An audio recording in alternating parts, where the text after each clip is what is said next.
This time, let's count the students per course per grade. So I'm going to go up to pivot table and I'm going to say from table arrange. This time, just to show you that you can do this too, I'm going to pick insert in the existing sheet. So it wants to know where I want to insert the pivot table. So let's see here. We'll put this. I hope I have enough rows. And say insert. So here's my pivot table. And I'm going to say in the rows, I want the courses.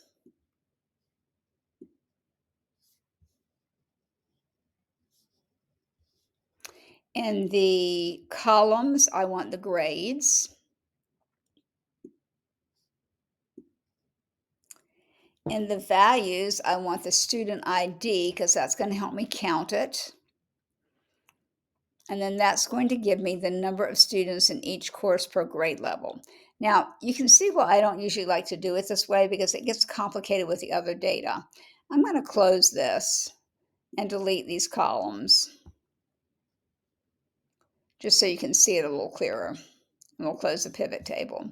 Let's go back and select our data again. And this time, let's do the pivot table in a new sheet.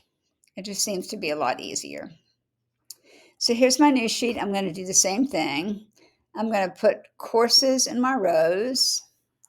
I'm going to put grades in my columns. In my values, I'm going to use student number so that I can count how many there are in every class. So it automatically found count for me, but remember, if you can't find that, you can go down to value settings and change it if it doesn't do it automatically. Also, remember the two buttons on the side. If I click back on this, it gives me some suggested pivot tables before I even make one.